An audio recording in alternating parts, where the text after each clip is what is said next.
नमस्कार दोस्तों, स्वागत है आपका एक बार फिर अपने YouTube चैनल मास्टरमाइंड बीटीएस में। मैं वीरेंद्र प्रताप सिंह। आज हम चर्चा करने वाले हैं महाजनपद काल और मगध साम्राज्य की। तो जैसे कि पिछले वीडियो में हमने बौद्ध धर्म को पढ़ा था और बौद्ध धर्म को पढ़ते पढ़ते हमने अंत में बौद्ध धर्म से संबंधित चारों बौद्ध संगीतियों के बारे में जान लिया था। और यदि हम बात करें तो कई इतिहासकारों ने यह भी बताया है कि बौद्ध धर्म में 5 बौद्ध संगीतियां हुई थी। तो मैं बताना चाहूंगा आपको कि 5 बौद्ध संगीतियां जो हुई थी वो 4 ही हुई थी, लेकिन 5वीं बौद्ध संगीति नहीं थी बल्कि एक धर्म सभा सम्मेलन था। और ये धर्म सभा सम्मेलन जो था ये क्यों किया गया था, यानी बौद्ध धर्म को महायान शाखा जो थी बौद्ध धर्म की महायान शाखा का ज्यादा से ज्यादा प्रचार हो, इसलिए 5वीं धर्म सभा का आयोजन किया गया था हर्षवर्धन के शासनकाल में, जिस पर कई इतिहासकारों ने यह कहा है कि 5वीं बौद्ध संगीति हर्ष के शासनकाल में हुई थी। तो 2-3 बातें इसकी लिख लेते हैं, फिर थोड़ी महाजनपद काल की बात करेंगे और फिर उसके बाद हम सीधा सीधा मगध साम्राज्य की ओर प्रस्थान करेंगे। ठीक है ना? तो लिखेंगे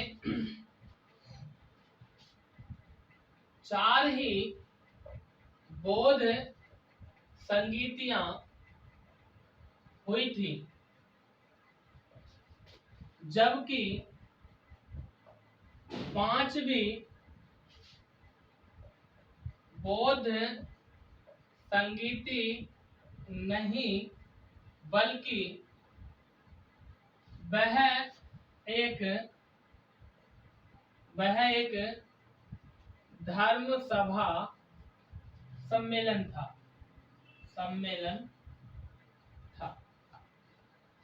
वह एक धर्म सभा सम्मेलन था।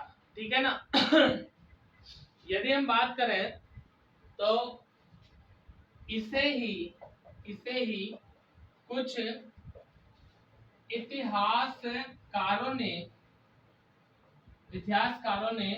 5वीं बौद्ध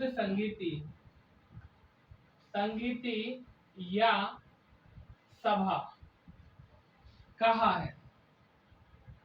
अब हम बात करते हैं कि धर्म सभा सम्मेलन जो था, जिसे हम 5वीं बौद्ध संगीति बोल रहे हैं या धर्म सभा सम्मेलन, इसके बारे में देखिए एक बार फिर से सुन लीजिए कि 5वीं बौद्ध संगीति नहीं हुई थी बल्कि एक धर्म सभा सम्मेलन हुआ था। इसी को कई लोगों ने 5वीं बौद्ध संगीति कह दिया। हम बात कर रहे हैं कि जो धर्म सभा सम्मेलन थी, 5वीं जो बौद्ध संगीत थी, ये किसके द्वारा आयोजित की गई? तो लिखेंगे आयोजन। इसका जो आयोजन हुआ था वो हर्षवर्धन के द्वारा हुआ था। जो सम्राट हर्ष था, यानी हर्षवर्धन द्वारा इसका आयोजन किया गया था। और आयोजन की यदि हम बात करें तो इसमें एक अध्यक्ष भी बनाया गया था। और अध्यक्ष की यदि हम बात करें तो उसका अध्यक्ष था हुएन सांग। जो चीनी यात्री था हुएन सांग, वह हर्षवर्धन के शासन काल में भारत आया था, उसी को जो है इसका अध्यक्ष बना दिया। और यदि हम बात करें तो इसमें 300 ब्राह्मणों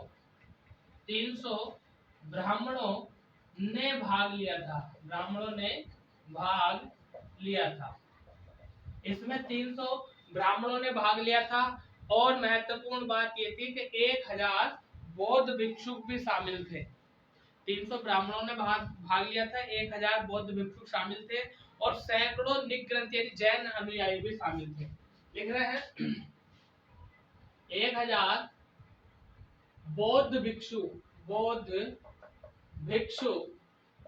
भी शामिल थे।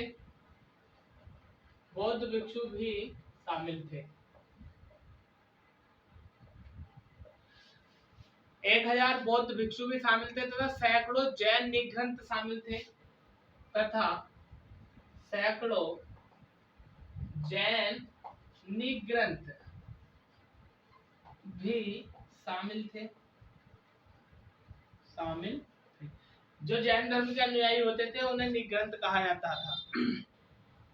अब जब इस 5वीं धर्मसभा सम्मेलन की यदि हम बात करें, इसका जो अध्यक्ष बना दिया था वो हुएन सांग को बना दिया था हर्षवर्धन ने। तो हर्षवर्धन ने ह्वेनसांग को इस पर एक उपाधि दी थी, और उस उपाधि की यदि हम बात करें तो महायान तो शाखा थी, महायान देवी की उपाधि दी थी हर्षवर्धन ने ह्वेनसांग को। लिख रहे हैं इस पर हर्ष ने ह्वेनसांग को महायान देवी की उपाधि दी थी। ठीक है, स्क्रीनशॉट ले लीजिए इसका, आगे चलते हैं। अब हम बात कर लेते हैं थोड़ी सी महाजनपद काल के बारे में। और महाजनपद काल की यदि हम बात करें तो जो उत्तर वैदिक काल था, उत्तर वैदिक काल में जो इकाइयां थी वो इस प्रकार थी। सबसे छोटी इकाई थी परिवार, फिर कुल, फिर ग्राम, फिर विश्व, फिर जन, फिर जनपद, फिर महाजनपद। तो लिखेंगे हम उत्तर वैदिक कालीन प्रमुख इकाइयां क्या थी? सबसे पहले था परिवार, परिवार के बाद था कुल। सबसे पहली इकाई परिवार होगी, परिवार के बाद कुल हो गया, इसके बाद ग्राम, ग्राम के बाद विश्व, विश्व के बाद जन, जन के बाद जनपद, और जनपद के बाद महाजनपद। ठीक है, यानी सबसे पहले देखो एक परिवार होता, परिवार में कुछ सदस्य होते हैं, मम्मी पापा, भाई बहन, चाचा चाची, ताया ताई, दादा दादी, इन सबको मिलाकर बनेगा कुल, यानी एक कुटुंब। और कई सारे कुटुंबों को मिलाकर के बनेगा एक गांव, और कई गांव को मिलाकर के बनेगा विश्व का मतलब तहसील, और कई तहसीलों को बनाकर के बनेगा क्या? जिला, यानी जन, और कई जनों को मिलाकर के बनेगा क्या? जनपद, यानी राज्य, और कई सारे राज्यों को मिलाकर के बनेगा महाजनपद। यानी यदि हम बात करें तो परिवार आप समझते हैं परिवार, कुल आप समझते हैं खानदान, ग्राम आप लोग समझते हैं गांव। अब बात करते हैं विश्व की, कि विश्व क्या था? तो भैया विश्व थी तहसील। जो तहसील थी, इस तहसील को विश्व बोलते थे, और जन बोलते थे जिले को, और जनपद बोलते थे उस समय राज्य को, और महाजनपद बोलते थे देश को। तो ये उत्तर वैदिक कालीन इकाइयां थी। इन इकाइयों की यदि हम बात करें तो आज हमारा जो पढ़ने का टॉपिक है वह है महाजनपद काल। यदि हम बात करें महाजनपद काल की तो प्रमुख रूप से इस समय 16 महाजनपद थे, और उन 16 महाजनपदों में सबसे शक्तिशाली जो जनपद था वह था मगध। तो चलिए मगध पर हम चर्चा करेंगे, लेकिन उससे पहले कुछ खास बातें हम यहाँ पर लिख लेते हैं क्या, कि इन महाजनपदों का उल्लेख किसमें मिलता है। तो देखिए यदि हम बात करें, एक बौद्ध धर्म ग्रंथ है जिसका नाम है अंगुत्तर निकाय। इस बौद्ध ग्रंथ जिसका नाम है अंगुत्तर निकाय, अंगुत्तर निकाय में सर्वप्रथम 16 महाजनपदों का उल्लेख मिलता है। दूसरी यदि हम बात करें तो एक ग्रंथ और है भगवती सूत्र, जो जैन ग्रंथ है, इसमें भी 16 महाजनपदों का उल्लेख हमें मिलता है।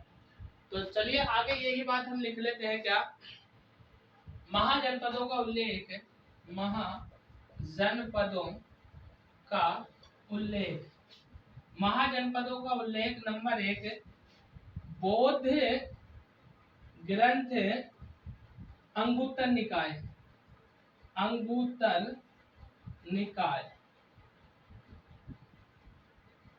अंगुत्तर निकाय में, यानी महाजनपदों का उल्लेख एक बौद्ध ग्रंथ है जिसका नाम है अंगुत्तर निकाय, और इस अंगुत्तर निकाय में 16 महाजनपदों का उल्लेख मिलता है। ठीक है, लो मैं लिख ही देता हूँ, 16 महाजनपदों का उल्लेख मिलता है, उल्लेख मिलता है।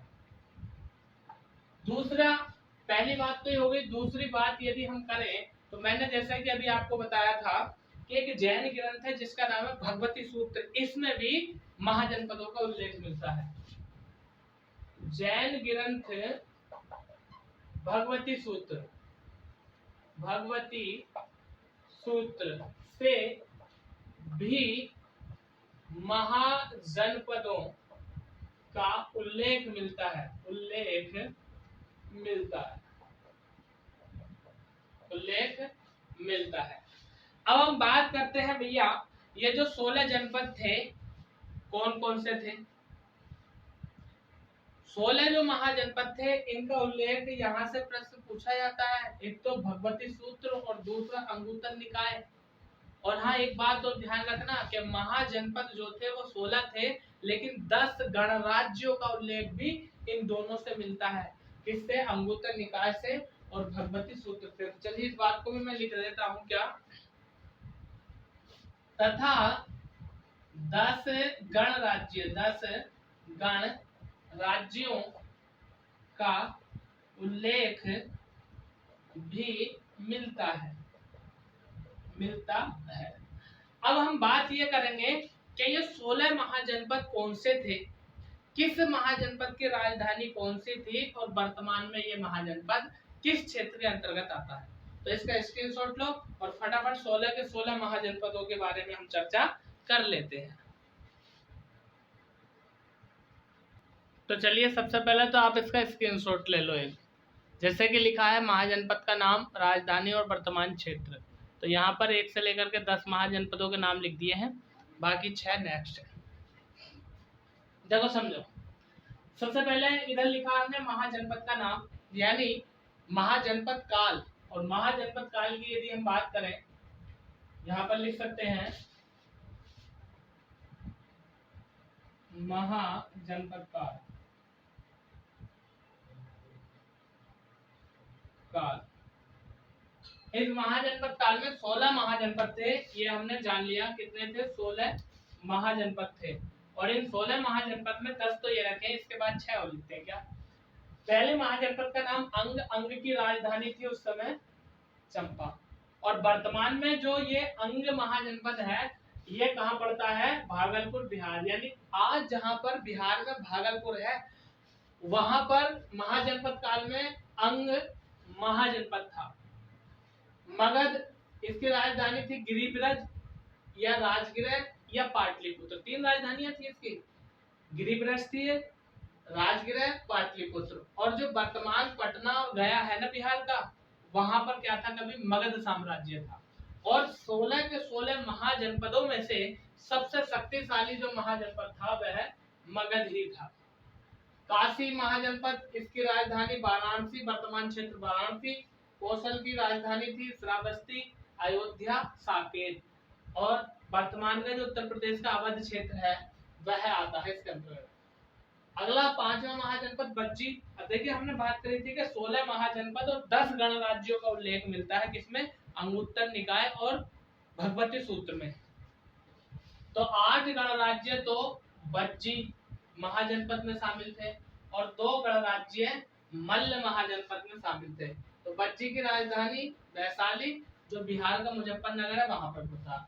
मल्ल की राजधानी कुशीनगर, जो उत्तर प्रदेश का देवरिया वर्तमान में, यहाँ पर जो महाजनपद था उसका नाम था मल्ल। वत्स की राजधानी कौशाम्बी, वर्तमान इलाहाबाद।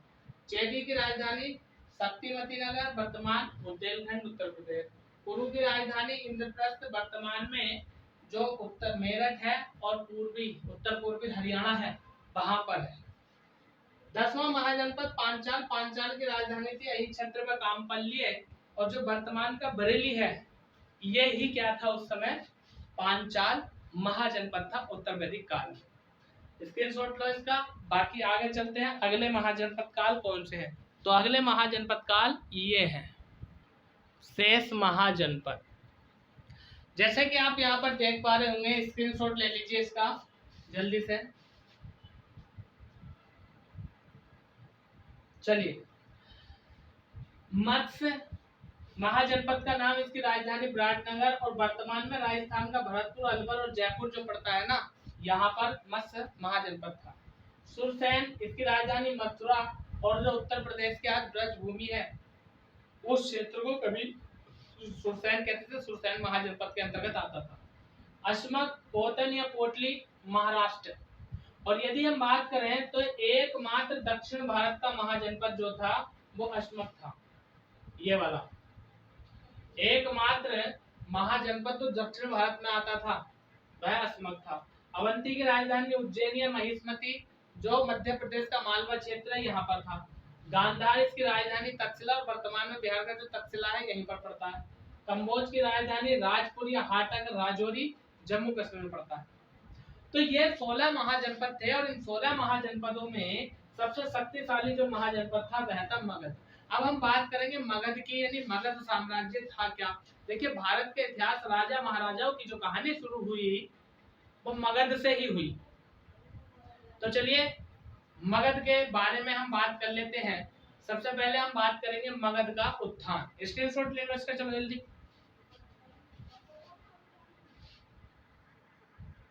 तो चलिए हेडिंग डाल दीजिए मगध साम्राज्य का उत्थान। ठीक है, मगध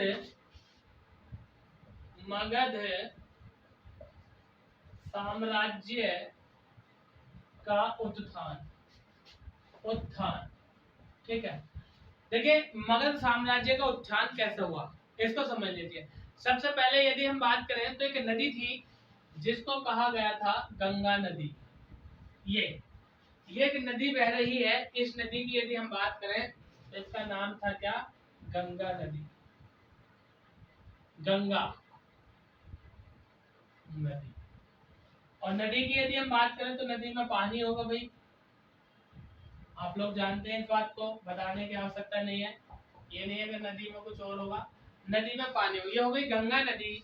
और गंगा नदी की एक सहायक नदी मिलती है जिसका नाम था सोन नदी। गंगा की एक सहायक नदी जिसका नाम सोन नदी। ठीक है भाई, ये हो गई सोन नदी। फिर यहाँ पर एक और इसकी सहायक नदी मिलती है जिसका नाम है चंपा नदी। चंपा नदी की यदि हम बात करें तो ये इस प्रकार थी।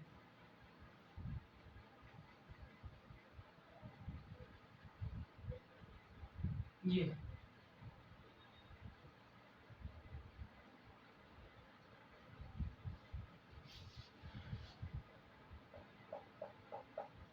हो गई सोन नदी, ये हो गई चंपा नदी। यदि हम बात करें तो इन नदियों के बीचों बीच क्षेत्र में जो स्थित साम्राज्य था उस साम्राज्य का नाम था मगध साम्राज्य। ये था मगध साम्राज्य, या हम कह सकते हैं मगध महाजनपद यहाँ पर था। और इसके दक्षिण में जो थी वो विंध्याचल की पर्वत श्रेणियां थी। ठीक है, इसके दक्षिण में क्या थी, विंध्याचल की पर्वत श्रेणियां थी।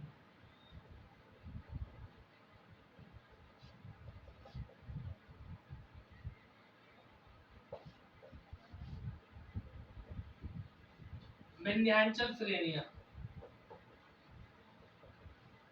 विंध्याचल श्रेणी। ठीक, अब देखिए समझ लीजिए, बात कर रहे हैं कि जो 16 महाजनपद थे, इन 16 महाजनपदों में एक मगध महाजनपद ऐसा था, ये सबसे शक्तिशाली था। और इसके शक्तिशाली होने का कारण क्या था इस बात को भी हम जान लेते हैं। देखिए गंगा और सोन, ये हो गई गंगा नदी और ये हो गई सोन नदी। गंगा और सोन नदी और तीसरी नदी मिलती है चंपा नदी। यानी गंगा और सोन नदी के जो बीच का क्षेत्र है, जो दोआब क्षेत्र है, उस दोआब क्षेत्र में सबसे महत्वपूर्ण रहने वाला जो साम्राज्य था या जो जनपद था, महाजनपद, उसका नाम था मगध साम्राज्य। मगध महाजनपद साम्राज्य की तो बात हम बाद में करेंगे। अब यदि हम बात करें तो देखिए इधर से गंगा नदी, इधर से सोन नदी, इधर से चंपा नदी और इधर से विंध्याचल पर्वत श्रेणियां, यानी चारों तरफ से घिरा हुआ, किसी चीज का खतरा नहीं। यानी एक राजा को दूसरे राजा के आक्रमण का खतरा रहता था, यहाँ आक्रमण का कोई खतरा नहीं था। इधर से गंगा सहायक है, इधर से सोन और इधर से विंध्याचल की पर्वत श्रेणियां। अब यदि हम बात करें कि ये जो मगध साम्राज्य था, ये शक्तिशाली साम्राज्य कैसे बन करके उभरा या किस तरह से निकला, तो ऐसा समझ लीजिए कि गंगा और सोन नदियों के दो आब क्षेत्र में, अब जहां पर दो आब क्षेत्र होगा वहां पर क्या होगी, तराई होगी। और जहां पर तराई होगी वहां पर क्या होगा, पानी होगा। और जहां पर पानी होगा वहां पर कृषि अच्छी होगी। और जहां पर कृषि अच्छी होगी वहां पर कर अच्छा होगा। कर मतलब टैक्स या राजस्व। और जब राजस्व यानी कर अच्छा होगा तो राजा क्या करेगा, अपनी सेना की वृद्धि करेगा। और जब सेना अच्छी होगी, ठीक ठाक होगी, तभी राजा कैसा होगा, चक्रवर्ती होगा, यानी अच्छा सम्राट होगा। तो कहने का तात्पर्य मेरा ये है कि गंगा और सोन नदी के दोआब क्षेत्र में जहां पर तराई होगी वहां पर पानी अच्छा होगा, जहां पर पानी अच्छा होगा वहां पर फसलें अच्छी होंगी, और जहां पर फसल अच्छी होगी वहां पर राजा टैक्स अधिक लेगा, राजस्व अधिक लेगा। जब राजस्व अधिक लेगा तो वह अपनी सेना में बढ़ोतरी करेगा, और जब सेना में बढ़ोतरी करेगा तो साम्राज्य कैसा होगा, अच्छा होगा। ठीक है। अब ये कारण था मगध साम्राज्य के उत्थान का महत्वपूर्ण। अब यदि हम बात करें तो यहां से बात कर लेते हैं मगध का उत्कर्ष। उत्कर्ष यानी महत्वपूर्ण बात क्या, मगध साम्राज्य की यदि हम बात करें तो देखिए यहाँ पर आप लोग देख पा रहे हैं, इसके विस्तार की यदि हम बात करें विस्तार वर्तमान में जो दक्षिण बिहार है, दक्षिण बिहार है, वहां पर क्या था, मगध साम्राज्य था। वर्तमान में जो दक्षिण बिहार है और दक्षिण बिहार का जो पटना और गया जिला है वहां पर क्या था, मगध साम्राज्य था, यानी पटना प्लस गया यहाँ पर। फिर हम बात करते हैं कि जो मगध साम्राज्य था इसके दक्षिण में क्या था, विंध्याचल श्रेणी। और यदि हम बात करें इसके उत्तर में तो उत्तर में भैया कौन सी नदी है, गंगा नदी। और इधर बात करते हैं पश्चिम में, तो पश्चिम में नदी जो है तुम्हारी वो कौन सी है, सोन नदी। ठीक है। और इधर एक नदी और आती है चंपा नदी। अब यदि हम बात करें, हाँ स्क्रीनशॉट ले लो, इसका स्क्रीनशॉट ले लो।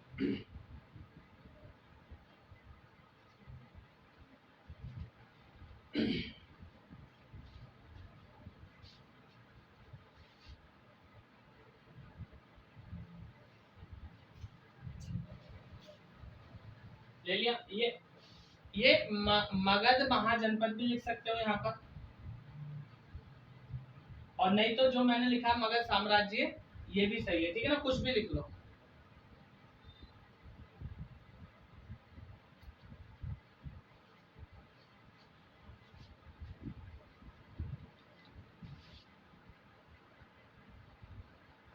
अब हम बात करते हैं कि जो मगध साम्राज्य है इसको अन्य नामों से भी जाना जाता है।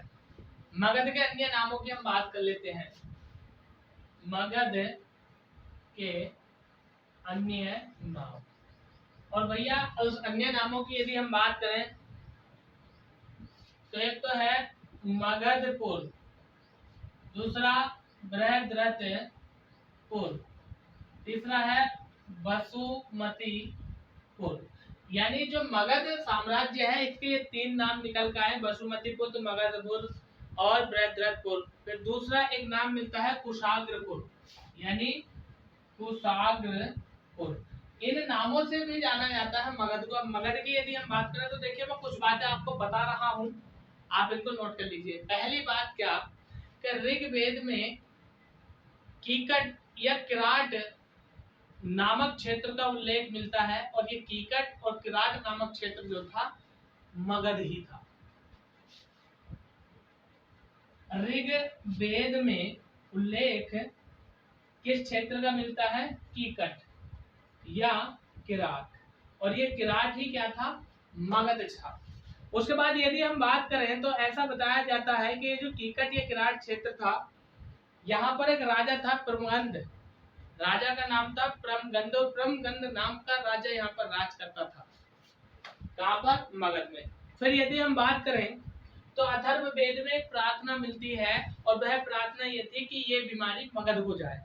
यानी जब कोई व्यक्ति बीमार हो जाता था या किसी को भयंकर बीमारी होती थी तो एक प्रार्थना की जाती थी कि ये बीमारी मगध को जाए। ठीक है, तो लिख रहे हैं हम, अथर्ववेद में प्रार्थना क्या थी कि ये बीमारी मगध को जाए, ये बीमारी मगध को जाए। फिर यदि हम बात करें तो एक वेद और है, कुल वेदों की संख्या 4 है, ऋग्वेद, यजुर्वेद, अथर्ववेद और सामवेद।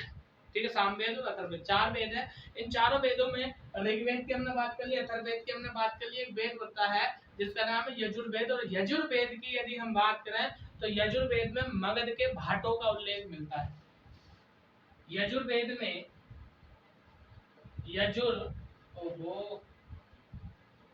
यजुर्वेद में मगध के भाटों, भाट एक जनजाति थी, भाटों का उल्लेख मिलता है। अब हम बात करते हैं कि मगध जो क्षेत्र था, इस मगध क्षेत्र पर कौन कौन से राजवंशों ने शासन किया। तो लिख रहे हैं हम मगध पर प्रारंभिक राजवंश, मगध पर प्रारंभिक राजवंश। स्क्रीनशॉट लो इसका जल्दी, राजवंशों का नाम लिख देते हैं जल्दी से। अब देखिए यदि हम बात करें यहाँ से, तो जैसे कि आपको दिख रहा होगा यहाँ पर लिखा हमने वंश का नाम, यहाँ पर उसका समय और यहाँ पर संस्थापक।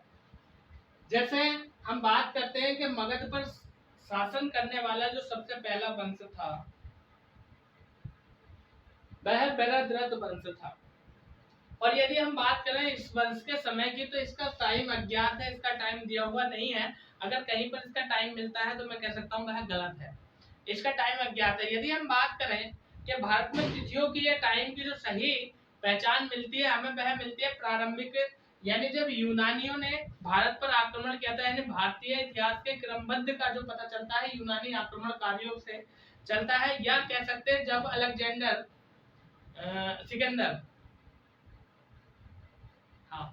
सिकंदर ने भारत पर आक्रमण किया था 326 ईसा पूर्व, तब से जो है टाइम का क्रमबद्ध तरीके से पता चलता है। दूसरा हर्यक वंश, इसका समय था 545 से 462 ईसा पूर्व, और इस वंश का जो संस्थापक था वह भट्टिय था, लेकिन वास्तविक संस्थापक जो बताया जाता है वह बिंबिसार को बताया जाता है।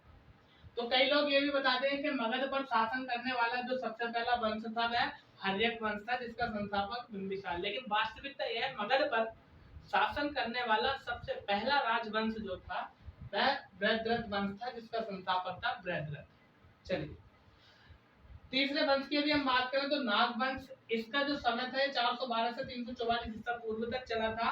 शिशुनाग ने इस वंश की स्थापना की थी, जिसका नाम है नाग वंश। आगे हम बात करें नंद वंश, तो नंद वंश का टाइम है 344 से 323 ईसा पूर्व, और इसका संस्थापक था महापद्म नंद। पांचवा और अंतिम वंश मगध पर शासन करने वाला मौर्य वंश, मौर्य वंश का समय मिलता है 323 ईसा पूर्व से 185 ईसा पूर्व तक, और चंद्रगुप्त मौर्य मौर्य वंश का संस्थापक था।